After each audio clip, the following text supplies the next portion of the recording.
All right, PEDs, really quick. If you're ever considering PEDs and you haven't done them before, you basically want to make sure that you can actually even execute and adhere to a well-designed training program before you even consider taking that sort of risk with little deviation. Maybe helpful to be, if you want to do this competitively, to have actually done a competition, because some people do a competition and they're like, oh man, this isn't for me. And you've already taken a large risk on your health if you have already taken that jump. Sufficient blood work should be done prior, because there are certain things you need to reference in order to make sure that essentially if you ever wanted to come off, and also just compare to baseline health. Say you generally have higher LDL, relatively speaking, it maybe didn't increase a whole lot, but you take that first blood panel on your cycle and you don't really have an idea of what it used to be. So it's really helpful to have that. Blood work should be good. It shouldn't be skewed already. You shouldn't be starting from compromised health when you're going into something that may compromise your health even more. Genetic screening should take place. You should be asking your family members. You should know if you have a risk of cardiovascular disease in your family. You should know if there's hypertension. You should know all these things, because those are large contributors. I showed John Meadows on a previous slide. Both of his parents died from heart attacks around 30. So he knew what he was getting into, hopefully, when he started bodybuilding and using performance-enhancing drugs. So if you have those risks in your family, really, really consider that. That's something that a lot of people don't do. For example, I have anxiety that runs in my family really, really bad. PEDs exacerbate that so much. So it really, really is something you need to consider. Go to the next one. Basically, it should be periodized along with training and nutrition. You shouldn't be starting at the highest dosage you possibly can. You need to start at the minimum amount that's going to get you growth, because there's no reason to go above that. All you do is tend to get more side effects. Stick with bioidentical hormones at the highest tolerable dosage before you notice estrogen side. So basically, if you were to take something, always take testosterone first, because your body knows exactly how to process it. It aromatizes sufficiently into estrogen, and estrogen is anti-catabolic, is anabolic. It protects your brain, heart, kidneys, all tissues in the body, and your joints as well. So you want estrogen. You want estrogen to be high. If you have a high testosterone level, you want your estrogen to be high as well. Estrogen, and the ratio you can reference is 15 to 18 to 1, roughly. So if you have like a testosterone, I wouldn't be able to do the math in my head, but you have a testosterone level of 1500, it might not be abnormal to see an estrogen level in the hundreds.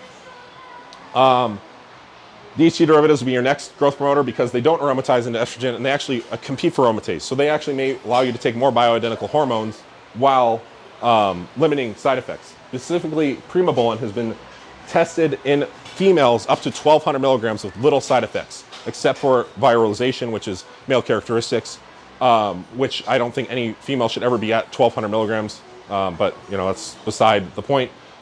Basically, we know that that drug is tolerated really well in individuals. So that would be our main growth promoter. All anabolics grow muscle at roughly the same rate. So we want to pick things with the lowest side effects when possible. Sometimes bodybuilding coaches will associate side effects with effects.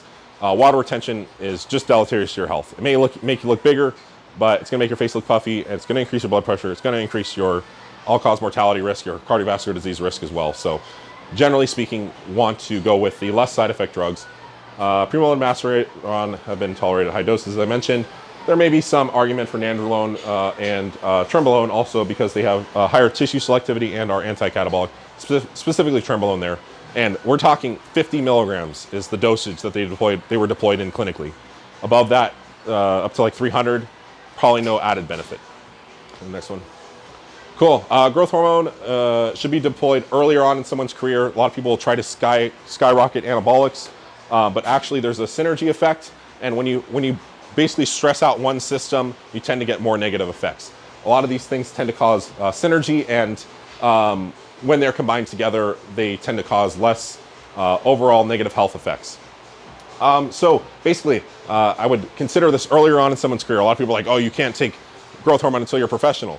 I think that's nonsense, and it's going to keep you safer if you do. Same thing with, for example, insulin, because growth hormone causes insulin resistance. It might be smart to deploy a basal insulin earlier on, because you are protecting all of your tissues, because higher insulin causes higher inflammation and can lead to a lot of negative things. It's one of the higher, as far as I remember, it's one of the things that contribute to all-cause mortality amongst, one of the markers that do in adults is higher insulin levels.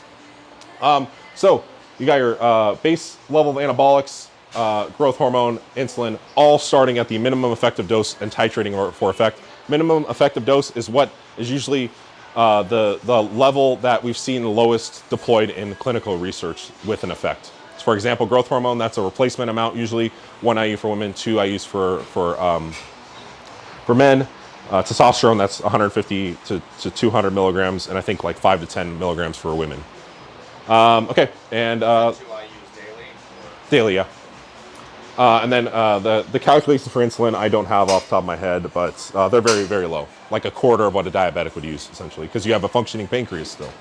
Yeah, that's it. Anecdotal synergy. With the basal insulin dose, is that time in relation to your carb intake? Or Basal acts for 24 hours, so I would just take it in the... Yeah, Lantus usually will be the one, because it just basically covers you across all of your meals and it prevents these large spikes in blood insulin, blood glucose specifically. So yeah, you can deploy that. Basically, you don't want to be going hypo at all. You don't even want to detect it. If you start going hypo, you're taking too much. So a lot of people are like, oh, I need to go hypo because I know it's working. You don't even want to.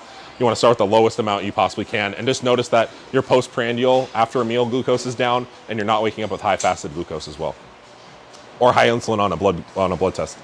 All right, health monitoring and interventions. Check your blood work twice a year if you're natural, every 3 to 4 months as an enhanced bodybuilder. Monitor blood work, and then blood pressure every 2 to 4 weeks, because you are gaining weight, still a risk factor, unfortunately. You should be doing it at least once a week as an enhanced bodybuilder. Same with blood glucose. You can get a monitor from Walmart. Eventually, blood work will be the best way to determine that, though, because what happens is your blood insulin can be high, but your blood glucose can actually be normal, because insulin is basically keeping that number down, right? So your pancreas is putting out a lot of insulin, trying to keep that number down, but you can't detect it on your glucose monitor because you're like, oh, my glucose is normal. So there's stuff going on in the background that is deleterious to your health. So that's why that blood work's really important, but it is nice to have some indicator, because a lot of the time it does track, and you will start to see elevated blood glucose first. Otherwise, consider blood pressure medication. ARBs are really, really safe and can be deployed at 20 milligrams. They have actual effects that are protective outside of just managing blood pressure. So I would consider, as an enhanced user, I just realized this person is like about to have a heart attack. Jesus Christ. Oh my God. So basically, blood pressure medication can be deployed early on at like 20 milligrams. ARBs such as telmisartan. There's so many protective effects because anabolics create all these negative side effects, especially on the angiotensin pathway, and so ARBs tend to mitigate a lot of that. And they have other effects. Essentially, for example, they'll limit water retention from basically. So a lot of people associate estrogen with water retention. Estrogen basically raises aldosterone, which raises water retention. If you take the aldosterone input out by taking an ARB, you won't see water retention from estrogen. So for example, this last contest prep, I didn't manage my estrogen at all because I was managing my blood pressure and my angiotensin with an ARB. And then that allows me to have muscle fullness from my estrogen, allows me to have the protective effects from estrogen, allows me to stay a lot healthier. So ARB, great medication. Metformin is also a great one, as it does manage blood glucose and oxidative stress.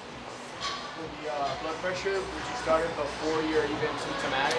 For the most part, yeah. I would say I used to believe otherwise, but there's so many positive effects. It keeps like your hematocrit and hemoglobin down. It keeps your lipids in check. There's so many great benefits to it that it may be just one of those ones that most bodybuilders should probably be on. They're pretty cheap too. Go to the next one. All right. Mini cuts are an aggressive cut. Basically, as I mentioned earlier, you can just do a quick cut and get some of that body fat off. If you're really like, experiencing loss of appetite, your blood glucose is getting high, your body fat's getting higher than you'd like, you can just do a quick cut. These rate of losses can be much more aggressive than a normal cut, but they are not for sustained fat loss. They are for a temporary period, 2 to 6 weeks maximum. So the longer you're gonna go, the less aggressive you're gonna go. You're gonna do 2 weeks, you can do 1.25. Enhanced bodybuilders can go a little bit more aggressive, like 1.5 as well. Definitely consider someone as far as your psychology with dieting, because this does make you really hungry. So it can be difficult, right? Consider your training age as well. Generally, beginners don't need mini cuts as much, and they can generally recomp for longer anyway, so it doesn't matter. And then consider how much body fat you need to lose as well. Go to the next one. These are just some basic, you have access to all these slides, so you can do these calculations. Really, really simple. You determine your rate of loss and the duration that you'd like to run, and then you basically just use these calculations to determine your deficit. So basically you would take, hey, I want to lose 1%, you take your weight in pounds, multiply by 5, and you subtract that from, I think this is weekly. Yeah, you'd subtract that from your weekly, or no, sorry, daily calories. Yeah, so say your maintenance is 3,000, you determine that your maintenance specifically, your maintenance is 3,000, you take your deficit and subtract that away. So say it's 1,200, you'd be at 1,800 calories for a mini cut. Same rules apply to the amount of protein you'd need.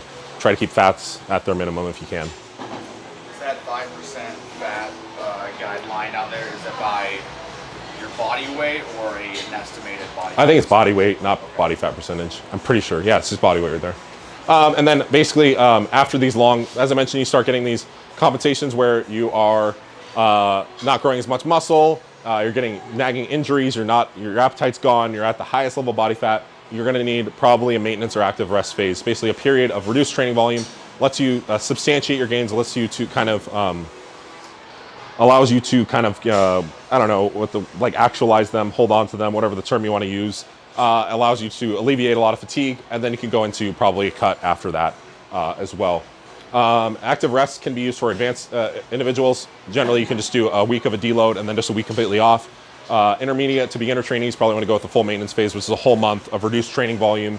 You still push your RIRs 3 to 0, and basically you want to use more movements that you don't plan on using in the next phase, so they're novel when you put them in. So like you can use, probably specific examples won't help, but just movements you don't plan on using later on. Cool. And then this is just basically some periodization. This would be an example of someone, this is from Renaissance Periodization, by the way, from their mini cut manual. They have a whole book on mini cuts. If you want to look into that, it's like $10 really. It's really cheap. This would be after a show, basically. It would show a mass gain phase. That's a little maintenance phase after that, because you want to get your body weight into that range where it's ideal to grow muscle, right? So you just need to get out of that range. And then there's a mass gain phase. This is someone doing a mini cut for, I think, 4 weeks here. Another mass gain phase. Another quick active rest is what that looks like. A little mini cut. Another smaller mass gain phase. And maintenance phase, and then now they start the conventional cut. You can go to the next one. Yeah, go ahead. 10 to 20% usually, yeah. And then they do their cut, they do another maintenance phase, and then they can start massing again. And you can basically just repeat this process until you gain the amount of muscle you want. That's what I did. I actually didn't, this last show I did was, I hadn't competed for 7 years. I basically just repeated this process as many times as it took until I felt I was ready to compete, so. All right, sorry guys, I know I pushed towards the end here. That's pretty much it. If you have any questions, please ask now. Anybody? Yeah, what's up? I've worked a bunch of shit, so. What kind of stimulus causes new satellite cells to proliferate? What kind of stimulus causes satellite cells to proliferate? So really it's just the muscle has reached a certain threshold that basically it can no longer communicate effectively. So then that's when, so there's no like I couldn't tell you like how big your bicep needs to be until satellite cells start generating. I think it's size that generally triggers it, yeah. I'm not sure if that's the only trigger, but I know that once you reach a certain threshold of growth, then that's when satellite cell proliferation starts to occur. That way some people are capped at a certain weight. Yeah, exactly. That's why I was saying with the genetic factors. Someone who is going to be like Big Ramy probably has a ton of satellite cells. You know what I mean? Yeah, I think growth hormone does trigger satellite cell proliferation as well. There's probably other mechanisms at which it does too, that we're not certain on really. Because even with that, like I mentioned, the growth hormone, testosterone, insulin synergy, we have very, very limited data on why that works. But there are so many bodybuilders that know that works, and like why did the bodybuilders from the 90s get so large compared to the guys from the 70s, 80s? Well, there was an introduction of growth hormone and insulin into bodybuilding, which is one of the main factors at least. I mean, we've gotten smarter at science and nutrition, but I mean, I don't think those would make the large jumps that we've seen going from like, 200-pound bodybuilders to almost 300. You know what I mean? Like, it's a huge difference. Yeah, what's up? What weight do you recommend using the CPAP? Because, for example, like I have a twin brother, right? And he's 130.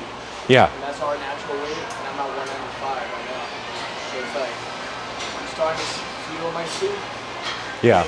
Worse. So you can have I would say that it doesn't matter on weight. So I started getting sleep apnea when I was about 200 pounds. I remember distinctly, I was getting ready for my first show, so I was like cutting.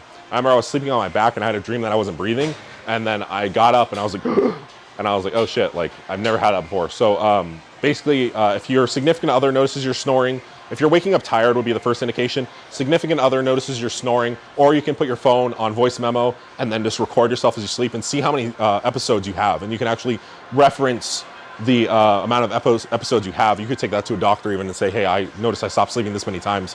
And that would be the time to consider that. You also notice elevated blood glucose, elevated blood pressure. But if you've had that for a while, you won't really notice. You'll think my blood pressure is just this at baseline. So if you start snoring, waking up tired, you can also do the stop pain questionnaire too. But body weight doesn't matter. It can be genetic. Like my dad's 140 pounds and he has it. So that's probably why I experienced it earlier on. Yeah. Any more questions? Yeah, so I noticed that when I'm dieting, I tend to like chew my food more and I try to like extract. Like, Yeah. consciously, I try to like extract more nutrition from it. And I guess I read that you actually do get more nutrients from it. So, or like if you, okay, so the example I read was in regards to peanut butter, you eat a bunch of peanuts, same gram per gram, you get more of the nutrition out of the peanut butter than you do if it's already processed. So like when you're just like masticating peanuts, you don't really break them down all the way, and your stomach acid will not break them down all the way. So anyways, the whole point of the question is like when you're bulking or when you're trying to gain more weight and you're like the hunger is the limiting factor, should you focus on trying to like chew food better? So the question is, when you're bulking, should you focus on trying to chew food more? And When you're cutting, don't chew. yeah. Well, so and then does that contribute to the actual amount of nutrients you digest and absorb? I'm not sure. I think what happens is, like, for example, if you have like a ground meat or something like that, or you chew it more, you're just essentially pre-digesting it a little bit more. You may absorb more of the nutrients. I think it's probably like not significant based on what I've seen. I could be wrong though. I'm not too versed in that, so I apologize. But it actually does help. So that's why, for example, in a mass gaining phase, you'd pick like a ground beef versus a steak, because that food is technically pre-digested. It's in a state where it doesn't need to be chewed as much. Yeah, exactly. And that's why certain foods at lower volumes, pre-digested foods, I can't remember some others off the top of my head. But like, for example, I used to like mash my rice and stuff like that, put stock on it. That tends to help a little bit. Yeah, dude, that's a great way to do it. That's what I think Hofffor was, or Brian Shaw was doing for a while with the steaks. That's a great idea. So having more things, like if you're going to do chicken breasts, you probably do ground chicken instead, right? Things that are already pre-digested, easier to eat, more palatable, probably a good idea. The being mindful and chewing a lot more is actually a great practice for satiety, though. That helps a lot when you're dieting, because you're basically registering that you're eating food. A lot of time when I'm dieting, I'm like shoving it down because you're so hungry, right? But it actually helps a lot with your dieting. I'm not sure if the mindfulness helps when you're mass gaining. It may help to actually be less mindful and just shove it down your face, because you just, don't think about when you're eating, and the hunger kind of lags behind, which I tend to do. But yeah, anything else? I have one more fun question. Yeah, sure. No, please. What are some good factors to determine like a mini cut would be beneficial for growing in your mass? Yeah. So I would say that there's probably a number of things you can do. Obviously, you don't want to abuse them. Some people are like, okay, well, I can't gain or recomp, but I'm just going to mini cut every time I do a growth phase. You want to do a couple mesocycles of growth. You want to gain some weight, right? You want to notice your hunger starts to subside a little bit, because you can think about it. Okay, if you're still kind of hungry and you do a mini cut, you're gonna be starving. Like you're gonna be it's gonna be really hard to adhere to. So you want to be at the point where you're like, man, I'm getting kind of sick of food, because you're gonna get so hungry from this. You can also look at your body fat levels. You're getting a little bit uncomfortable. You don't like the level of body fat you have.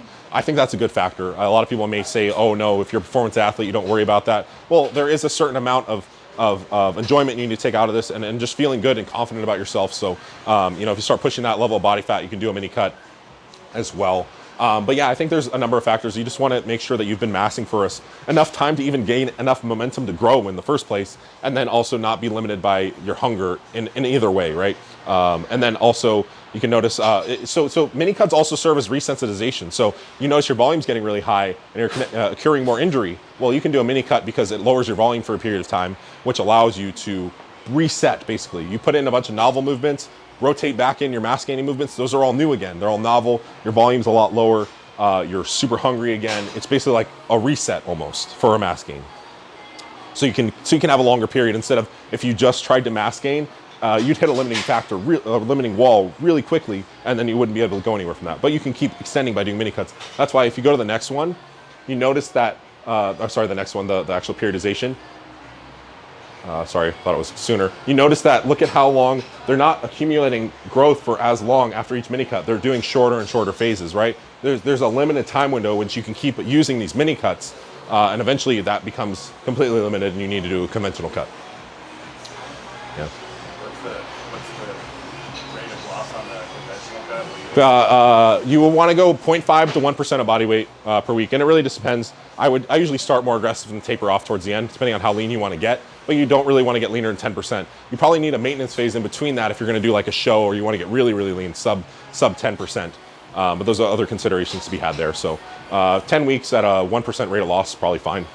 Then you're right back where you were at the start of a mass, and you can go up again. You look nice and good. You got your abs. You can see how much muscle you built. Yeah. Probably a good time to do a DEXA if you wanted to too. Cool. All set? Cool. Hi, I want to thank all of you for coming out today. Appreciate you listening to my rambling, because my girlfriend does it for me, but she can only handle so much. So I would like to get a picture with all you guys, if that's cool.